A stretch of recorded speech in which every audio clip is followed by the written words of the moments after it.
against each. Florida State. We're going to Tallahassee yet again. I mean, we got to get a timeshare in Tallahassee.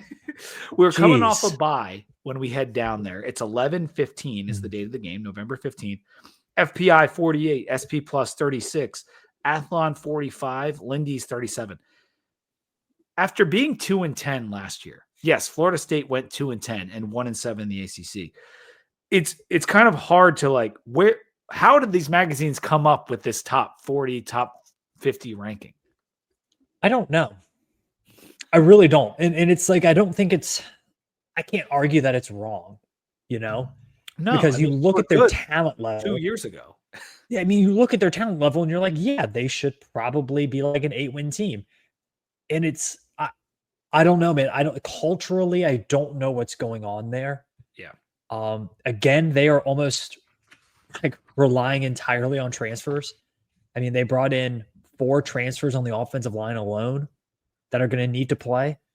I know they brought in a transfer quarterback. And they brought in Thomas Castellanos, who if Castellanos doesn't hit, he's gone. Norvell's gone, because that'd be the second straight quarterback who there is film of them not being very good at a power conference level that you bring on. Yeah. I mean, Castellanos was one of the most overrated quarterbacks in all of college football last season.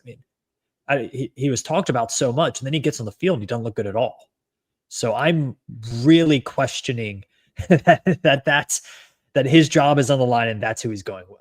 Well, I think what he liked, Norvell, that is, about Castellanos is that Castellanos played really well against Florida State 2 years in a row. On their undefeated season, I think the closest call they had was against BC. College. That's true. And then last year, BC went down there and beat them.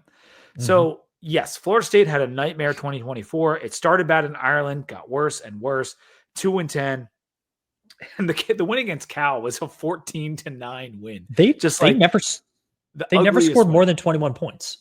It's crazy. So they have to get 2 new coordinators, right? Norvell has to burn the thing down. They bring in Gus Malzahn, who surprisingly left UCF, and they get DC Tony White from Nebraska. He's going to put in a 3-3-5. And everything, what's nuts is everything was trending up for Norvell and Florida State. They had 10 wins. Then they went undefeated and won the ACC. And then it was just a nosedive. And that is the roulette spin that you play when you rely so heavily on the portal and not enough on high school recruiting. With the level of talent that is outside their doorstep, it's really shocking that this is how they've decided to go about building their roster. Dude, Florida State, man. I mean, this is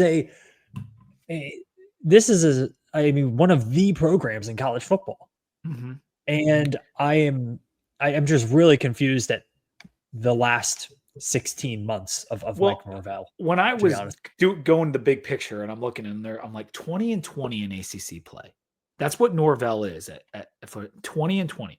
Mm-hmm. If he did not have the buyout that he got after 13-0, which it does deserve the recognition it deserves. You should recognize it's really hard to go undefeated and win a conference title. And Norvell did it. But 20-20 in ACC play over 5 years, I mean, there is no way you should be working for Florida State. If he didn't have a buyout, he would be gone. He would absolutely be gone. Mm-hmm. No, I agree. Looking a bit to the matchup here, that 3-3-5 defense can be a little tricky. They can do some fun things with blitzes. You can run the ball up the middle all over them. Think back to that Big 12 title game between Arizona State and Iowa State last year. Iowa State, one of the founding fathers of the 3-3-5 defense. Arizona State just ran up the middle, then play actioned on them when they brought the safeties down. So it is a scheme that you can power run against if you're willing to do that for 60 minutes. So it'll be an interesting game for the Hokies schematically. Well, let me talk about that running thing for a second, because Darrell Jackson Jr. is probably their highest NFL talent on the team. Yeah. He's their gigantic nose tackle. He's 6'5", 337. That's what he's listed as. That's big. He's probably a day 2 pick in the NFL draft, as long as he doesn't have a terrible season. But he hasn't lived up all the way to his talent yet, and he's still probably going to get drafted.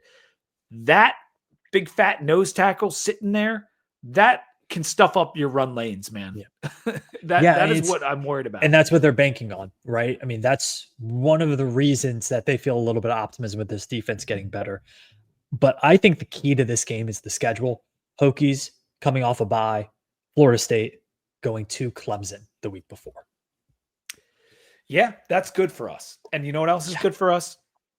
2024 Tommy Castellanos, because he was terrible last year. But the issue with Castellanos, and we need to talk about this, is that he was good under Hafley when allowed to run the football. He ran for 1,100 yards as a quarterback in 2023. And then last year, I mean, Bill O'Brien went in there and said, I'm taking away your legs. And he ran for under 200 yards. I mean, he had 11 touchdowns rushing to 1 touchdown rushing in a 1-year span. Like, so I know he's been taking heat because he talks shit on Alabama, and that's not a good thing to do. They play Alabama game 1. It's probably going to end badly for him. Yeah. But he has talent. There's a reason he was one of the, the best up and coming quarterbacks a couple years ago when he was using his legs and playing well. So Gus Malzahn will get the best out of him running. We know Gus can use a running quarterback. I think back to Nick Marshall. Like, Nick Marshall couldn't throw at all, and he made him amazing. So yeah, that's something I think I'm watching. That's what they're banking on. And we'll know so much more about these teams when we get to that game. I think it's, again, another one of these teams that, like, Virginia Tech just only plays them on the road. I don't know how it happens, but I think it ends up being like kind of a coin flippy game, right? I do think we can win the game, but it's on the road. It's Florida State. The talent is there. If Usman Chroma, the running back who's coming out of high school, like, if he ends up being their stud at running back because they don't know what they're doing, then they could be really, really good. But we just don't know. The offensive line is all. I didn't even want to go into like sack numbers and offensive line numbers because, like, it's all new. Herb Hand comes in with Gus. It's all new. So we'll see what happens down in Tallahassee. There's potential for Hokie W, but it's questionable. Let's talk.